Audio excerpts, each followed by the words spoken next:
ہماری اس عنوان پر بڑی غفلت ہے۔ یہ صبح کے وقت مساجد میں اعلان کیے جاتے ہیں کہ جناب قرآن مجید کی تعلیم شروع ہو گئی ہے، بچوں کو قرآن پڑھنے کے لیے بھیج دیں۔ تو اس وقت دل خون کے آنسو روتا ہے کہ یار یہ وقت بھی امت پہ آنا تھا۔ اب قرآن پڑھنے کے لیے منت بھرے لہجے میں کہا جاتا ہے کہ جناب قرآن پڑھنے کے لیے بچے کو بھیج دیں۔ کیا کبھی کسی پرائیویٹ سکول والوں نے بھی یوں اعلان کیا؟ کبھی آپ نے سنا ہو کہ کوئی پک اپ کوئی رکشے والا جا رہا ہو اور اعلان ہو رہا ہو کہ اس گاؤں کے اس دیہات کے بچے صبح ٹائم پہ سکول نہیں آتے، بچوں کو ٹائم پہ سکول بھیجا کرے؟ سکول والوں کو تو ضرورت نہیں پڑی کہ اس طرح اعلان کروائیں، قرآن والوں کو کیوں ضرورت پڑ گئی کہ وہ منت بھرے لہجے میں کہیں کہ جناب قرآن کی تعلیم شروع ہو گئی ہے، بچوں کو جلدی قرآن پڑھنے کے لیے بھیج دے۔ اور پھر مائیں بچوں کو تھپڑ مارتی ہیں اور کہتی جا جا کے قرآن پڑھیا۔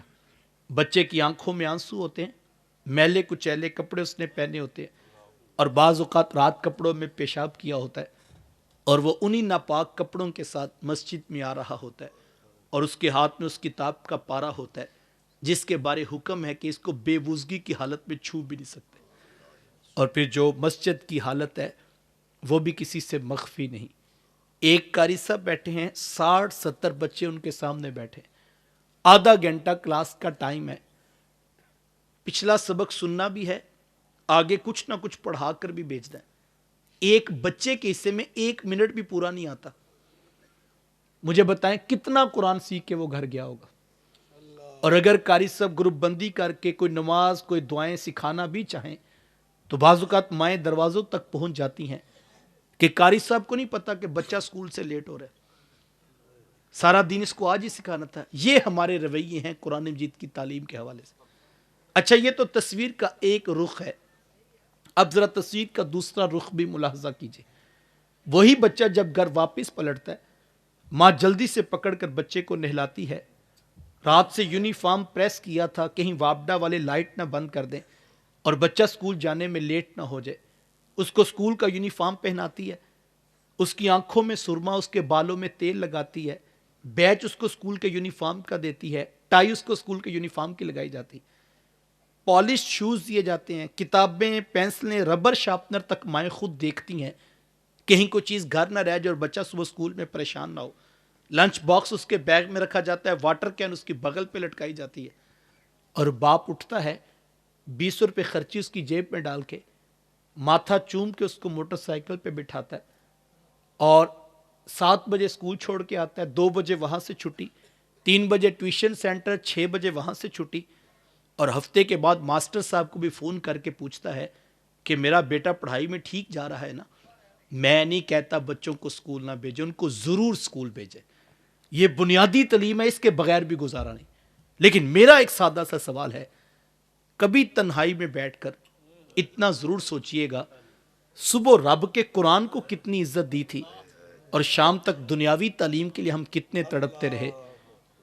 پھر کل کو وہی ماں باپ آ کر گلہ کرتے ہیں کہ بچہ ہماری بات نہیں مانتا، ماں کہتی ہے اس کو باپ سے بات کرنے کی بھی تمیز نہیں، باپ کہتا ہے یہ مجھے پتا ہے کتنی مزدوریاں کر کے محنت کر کے میں نے اس کی میٹرک ایف اے اور بی اے کی فیسیں بھری ہیں، یہ دوستوں میں بیٹھنا تو کوئی کام سمجھتا ہے، لیکن بوڑھا باپ بیمار ہے، اس کے اتنی خبر نہیں کہ میں اس کی خبر ہی لے لوں، اس کے پاس اتنا وقت بھی نہیں کہ میں باپ کی کوئی مدد کروا دوں، میرے ہاتھوں میں چنڈیاں پڑ گئی مزدوریاں کر کر کے، لیکن یہ تو ابھی تک بات کرنے کا طریقہ اور سلیقہ بھی نہیں جانتا۔ تو جناب ہماری تو ساری محنت ضائع ہوگی۔ تو میں کہتا ہوں آپ کی محنت ضائع نہیں ہوئی۔ وہ کہتے ہیں ہمیں کیا ملا؟ میں کہتا ہوں آپ کی محنت تو تب ضائع ہوتی کہ بچے کی میٹرک میں سپلی آ جاتی، آپ کی محنت تو تب ضائع ہوتی بچہ کالج میں ایڈمیشن نہ لے پاتا، آپ کی محنت تو تب ضائع ہوتی یونیورسٹی والے اس کو نکال دیتے کہ یہ پڑھتا نہیں۔ آپ نے پیسے بھرے ہیں کیمسٹری فزکس بایو ریاضی پڑھانے کے، گھر میں ٹویٹر آتا تھا انگلش سکھانے کے لیے، بچہ سکول میں کالج میں سیکھتا تھا کمپیوٹر سائنسز، تو آپ نے پیسے اس چیز کے بھرے ہیں، یہ تو مسئلہ ہی نہیں ہے۔ یہاں تو بچے کے 60 70 80% نمبر ہیں، اسی ڈگری کی بنیاد پہ وہ 50,000 روپے کما رہا ہے۔ آپ کہتے ہیں اس کو ماں سے بات کرنی نہیں آتی، باپ کہتا ہے اس کو باپ کی خبر نہیں، تو معذرت کے ساتھ جناب کیمسٹری نہیں بتاتی ماں کس ہستی کا نام ہے، فزکس کا کوئی قانون نہیں بتاتا باپ کے ساتھ بات کیسے کرنی ہے. یہ سبق کیمسٹری، فزکس، بایو یا ریاضی نے نہیں پڑھانا تھا جناب. یہ سبق یا رب کے قرآن نے یا محمد کی میٹھی بولی نے سنانا تھا. لیکن نہ ہم نے قرآن پڑھایا نہ ہم نے حدیث پڑھائی، اور نتیجہ وہ مانگ رہے ہیں جو قرآن اور حدیث سے پیدا ہوتا ہے. میں پہلے کہتا ہوں، میں نہیں کہتا بچے کو اسکول نہ بھیجو، اس کو ضرور بھیجیں، یہ بنیادی تعلیم ہے. لیکن یہ طے ضرور کر لیں اسکول سے ملے گا کیا.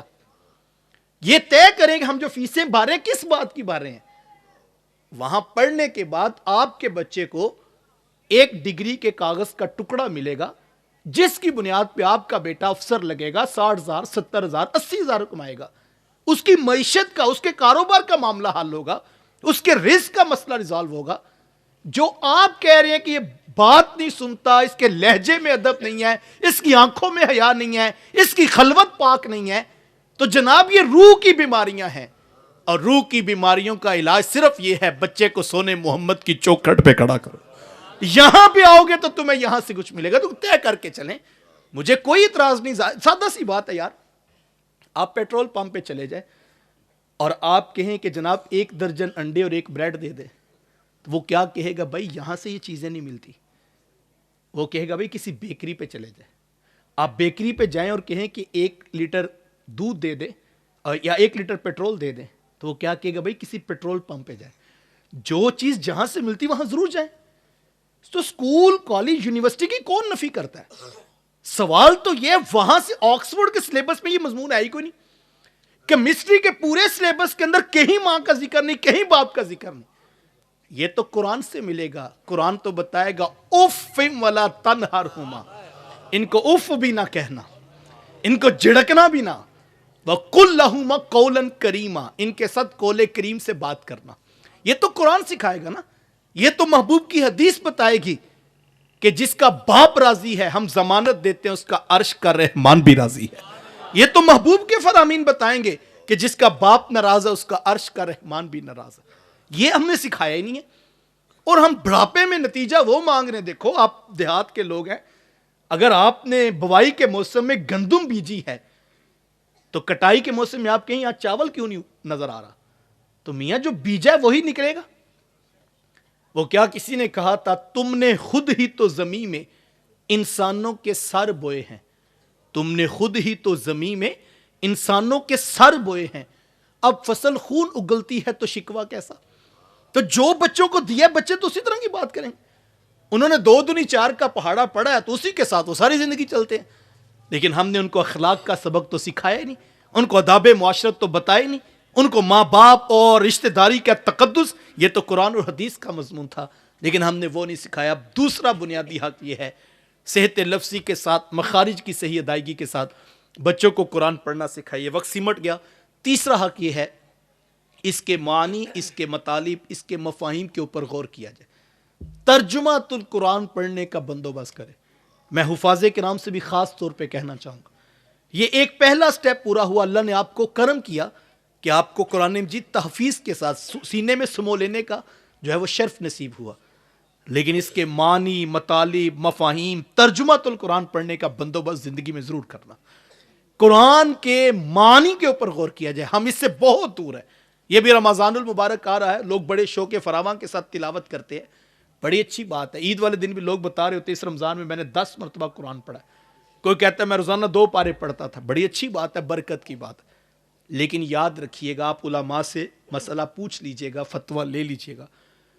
ایک شخص نے 10 مرتبہ اوپر سے دیکھ کے قرآن پڑھا اور ایک شخص نے صرف 5 منٹ تلاوت کی، 5 سے 10 منٹ بیٹھ کے اس کا ترجمہ، تشریح، مفہوم سمجھا، اور 5 منٹ بیٹھ کر وہ غور و خوض کرتا رہا کہ یار میں تو زندگی ایسے گزار رہا ہوں اور قرآن کہتا ہے ایسے گزارو. یہ 20 منٹ کے بعد جب اٹھا تو یہ فیصلہ کر کے اٹھا کہ آج کے بعد زندگی قرآن کے مطابق گزاروں گا. آپ علماء سے پوچھ لیجئے، 10 مرتبہ اوپر سے دیکھ کر طوطے کی طرح قرآن پڑھنے والا پیچھے ہے، 20 منٹ غور و خوض کر کے عمل کی راہیں لینے والا آگے ہے. تو یہ ہمیں غور کرنا ہے. ترجمہ پڑھنے کا بندوبست ضرور کریں. ہمیں آج تک یہ سمجھ نہیں آیا کہ اس کا معنی کیا ہے، اس کا مطلب کیا ہے، اس کا مفہوم کیا ہے. اور یہی وجہ ہے بسا اوقات ہماری محافل میلاد میں قاری صاحب قرآن مجید کی تلاوت کر رہے ہوتے ہیں اور کبھی ان آیات پر مشتمل تلاوت ہوتی ہے جن کے اندر عذاب الہی کا تذکرہ ہے. وہ موقع ہوتا ہے کہ اس وقت استغفار پڑھی جائے, اللہ سے بخشش طلب کی جائے, لیکن ہمیں پتہ ہی نہیں ہوتا پڑھنے والا کیا پڑھ رہا ہے اور سنانے والا کیا بتا رہا ہے. ہمیں صرف اتنا پتا ہوتا ہے جب وہ رکیں گے تو ہم نے نئے نوٹ یوں کیمرے کے آگے پھینکنے ہیں یا ہم نے زور سے سبحان اللہ کہنا ہے. وہ کہہ رہا ہوتا ہے وما ادراک مل حطامہ نار اللہ الموقدہ, ہم کہہ رہے تھے سبحان اللہ واہ واہ کر سب کمال کر دے. کیا کہہ رہا ہے وہ پتا آپ کو؟ وہ کہتا ہے تمہیں کیا پتا حطامہ کیا ہے؟ نار اللہ الموقدہ, وہ اللہ کی جلائی ہوئی آگ ہے. مجھے بتاؤ جس کو یہ سمجھ لگے اللہ کی جلائی ہوئی آگ ہے اور ایسی آگ ہے جو سینوں کو کھا جائے گی, تو مجھے بتاؤ آپ کہیں گے واہ قاری صاحب کمال کر دیا؟ نہیں کہہ سکیں گے, چونکہ آپ کو معنی سمجھ آیا نا. آپ تو اپنے اندر اتر گئے, آپ کو ہوش ہی نہیں رہا نوٹ پھینکنے ہیں, چونکہ آپ کو مطلب نہیں پتا اس لیے آپ واہ واہ کرتے ہیں سبحان اللہ کرتے ہیں اور داد دیتے ہیں. تو ہمارا تو ایسی کلچر چلتا ہے, بعض کا تو معنی مطلب مفہوم کچھ کہہ رہا ہوتا ہے اور ہم سب داد دے رہے ہوتے ہیں اور کوئی کہتا ہے رکتے ہیں تو پانی پی لے چلو نعرہ بھی لگا دو. ایسے ہم نے شو لگایا ہوتا ہے, ہمیں پتہ ہی نہیں ہوتا کہ قرآن کیا کہہ رہا ہے. میں ہاتھ جوڑ کے آپ کو کہتا ہوں اتنے لوگ آپ بیٹھے ہیں سرے شام سے بیٹھے ہیں, خدا را زندگی میں ترجمہ پڑھنے کا بندوبست کرو, علماء کی منتیں کر کے ان کے پاس جاؤ اور ان کو کہو حضرت ہمیں مطلب تو بتاؤ. کم از کم میں کہتا ہوں ہم یہی کر لیں, جب ہم قاری صاحب بلائیں تو ہم ان کو کہیں حضرت یہ قرآن مجید ترجمے والا آپ سامنے رکھ لیں, ہمیں کوئی آپ سے ڈیمانڈ نہیں ہے آپ ایک سانس میں 8 آیتیں پڑھیں, آپ ایک سانس میں ایک ہی پڑھیں, ہمیں کوئی اعتراض نہیں ہے. ہمارے یہ بھی ایک آرٹ بن گیا, فن بن گیا. کوئی 8 پڑھتا ہے تو اگلا آتا ہے کہتا ہے میں 10 پڑھ کے سناؤں گا. یہ تو لمبے سانسوں کا مقابلہ ہو رہا ہے, جبکہ قرآن کچھ اور کہہ رہا تھا, معنی کچھ اور بتا رہا تھا, مطلب کچھ اور. تو ہم کہیں حضرت آپ آرام سے تلاوت کر دیں کوئی مسئلہ نہیں ہمیں, لیکن ترجمے والا قرآن سامنے رکھ لیں, جس آیت کی تلاوت کریں اسی کے ساتھ معنی بتا دیں. کم از کم جو 10 15 20 منٹ کی تلاوت ہے کم از کم ایک محفل سے ایک سورت کی ترجمے کی سمجھ آ جائے. لیکن ہم آج تک اس طرف توجہ ہی نہیں دلا سکے. میں بڑے درد دل سے آپ کو کہہ رہا ہوں, کل یہ عذر قبول نہیں ہوگا کہ مجھے معنی نہیں آتا تھا, مجھے پتہ ہی نہیں لگا. کل پوچھا جائے گا 2 گھنٹے تو سیاست کے اوپر تبصرے کر لیتا تھا, تیری بیٹھک آباد رہی الیکشن میں اور تو لوگوں کو چائے بھی پلاتا رہا, مٹھائیاں بھی کھلاتا رہا, اور کتنے پروٹوکول تو نے دیے سیاست پر تبصرہ کرتے ہوئے. نہ تو چھوٹے کو باری آنے دیتا تھا نہ بڑے کو باری آنے دیتا. تجھے الیکشنوں کی گنتی کا بھی پتا تھا, تجھے انتخابی نشانات کا بھی پتا تھا, تجھے سارے پولنگ سٹیشن پورے پاکستان کے حلقے یاد تھے. تجھے نہیں یاد آیا تو میرے رب کا قرآن پڑھنا یاد نہیں آیا. تجھے نہیں خیال آیا تو یہی خیال نہیں آیا. 60 سالوں کی تاریخ تو نے انگلیوں پہ یاد کی ہے, کس الیکشن میں کیا ہوا تھا. نہیں پتا تو یہ نہیں پتا کہ خالق نے جو کتاب اتاری اس کو پڑھنا کیسے ہے, اس کا معنی کیا, اس کا مطلب کیا, اس کا مفہوم کیا ہے. اور وہ کیا اقبال نے کہا تھا کہ احساس زیاں بھی جاتا رہا, افسوس تو اس بات کا ابھی تک یہ احساس ہی نہیں پیدا ہو رہا. کل رب نے پوچھ لیا میرے بندے تجھے 60 سال کی زندگی دی, تو نے مربے خریدے, تو نے ایکڑ بنائے, تو نے بیٹوں کو بیرون ملک سیٹ کیا, تو نے بیٹیوں کو جہیز ٹرک بھر بھر کے دیے, تجھے زندگی میں کول چہلم 10ویں عقیقے ولیمے ختم خوشیاں غمیاں تو سارا کام کر کے آیا. تجھے زندگی میں اتنا وقت بھی نہیں لگا, میں نے 1 نہیں 2 نہیں 3 نہیں 30 پارے تیری ہدایت کے لیے اتارے تھے. تجھے اتنا وقت بھی نہیں لگا, میں رب کی کتاب کھول کے تو دیکھتا اس کا مطلب کیا ہے, اس کا معنی کیا ہے, اس کا مفہوم کیا ہے, اس کا ترجمہ کیا ہے. کل یہ میرے اور آپ سے سوال ہونا ہے. دیکھو فیصلہ اس کتاب نے کرنا ہے, اس قرآن نے فیصلہ کرنا ہے, اور وہ قرآن وہ ہے جس نے فیصلے کے لیے قول فصل کہا. قرآن کہا فیصلہ تو ہم کریں گے, تو فیصلہ تو قرآن کرے گا صاحب. تو جس کو بیچارے کو پتہ ہی نہیں کہ لکھا کیا ہوا ہے, جس نے کتاب کھول کے نہیں دیکھی, کیا وہ امتحان میں کامیاب ہو جائے گا؟ جس کو معنی ہی نہیں آتا, مطلب بھی نہیں آتا, مفہوم ہی نہیں پتا. اور یہی وجہ ہے کہ ہم لوگ آج تک قرآن سے جڑ نہیں پائے ہیں. آئیں میں آپ کو